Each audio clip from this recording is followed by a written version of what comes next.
दीनानाथ मंगेशकर रुग्णालयाची चौकशी संपली। समितीने अहवाल राज्य सरकारला पाठवला। आज दिवसभर समितीकडून रुग्णालयाची चौकशी, उद्या आरोग्य विभागाकडून स्पष्टीकरण येण्याची शक्यता। रुग्णाच्या मृत्यूमुळे आलेली निराशा आणि ॲडव्हान्स मागितल्याच्या रागातून ही तक्रार चौकशी समितीच्या अहवालातून समोर। जमेल तेवढे पैसे भरून ॲडमिट होण्याचा सल्ला पाळला नाही। गर्भधारणेत जोखीम असल्याची पूर्वकल्पना दिली होती असाही दावा। आम्ही काउंटरवर 3 लाखाची कॅश घेऊन उभे होतो। जमीन विकून पैसे देण्याचीही आमची तयारी होती, मात्र 10 लाख दिल्याशिवाय आम्ही ॲडमिट करून घेणार नाही असं रुग्णालयाने स्पष्ट सांगितलं। भिसे कुटुंबाने चौकशी समितीचे आरोप फेटाळले। 3 लाख रुपये कॅश घेऊन उभा होतो। तिथले तुम्ही जर तुम्हाला पुरावे हवे असतील तिथले सीसीटीव्ही तुम्ही फुटेज चेक करा। तुमच्याकडे माझ्याकडे जे पेज आहे त्याच्यामध्ये लिहिले त्या धैसा सरांची सही आहे, त्यांचं नाव आहे, त्यांची सिग्नेचर आहे, तिथं लिहिले त्यांनी स्पष्ट डिपॉझिट 10 लाख रुपये केल्याशिवाय आम्ही ॲडमिशन करून घेणार नाही। दीनानाथ रुग्णालयातील घटना ही दुर्दैवी, दोषी असणाऱ्यांवर कायदेशीर कारवाई करणार, अजित पवारांचं आश्वासन।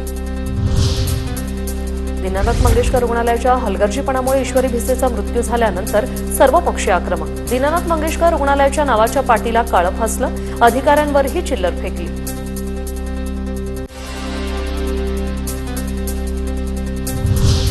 मंगेशकर रुग्णालयातील डॉक्टर सुश्रुत घेसास यांच्या खासगी रुग्णालयाची तोडफोड प्रकरणी भाजप महिला आघाडीच्या पदाधिकाऱ्यांवर गुन्हा दाखल। भाजप महिला शहराध्यक्ष हर्षदा फरांदेंसह 10 ते 15 पदाधिकाऱ्यांवर गुन्हा दाखल।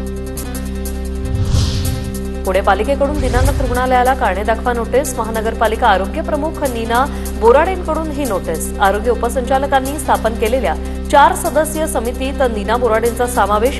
गर्भवतीच्या मृत्यूनंतर प्रकरणाचा खुलासा मागवणार। पुण्यातील घटना वेदनादायी, अस्वस्थ करणारी आहे। आरोग्यमंत्री प्रकाश आंबेडकर यांची प्रतिक्रिया। घटनेतील दोषींवर कारवाई होणार असंही केलं स्पष्ट।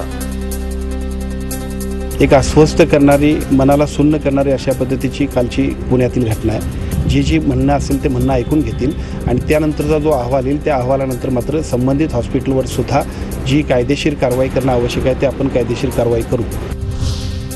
राज्यातील सर्व खासगी रुग्णालयांचा ऑडिट करण्याचे आदेश। दीनानाथ मंगेशकर रुग्णालयातील घटनेनंतर आरोग्य विभाग अलर्टवर। रुग्णालयांमध्ये अनियमितता आढळल्यास कारवाई होणार, आरोग्यमंत्री प्रकाश आंबेडकर यांची TV9 मराठीला माहिती।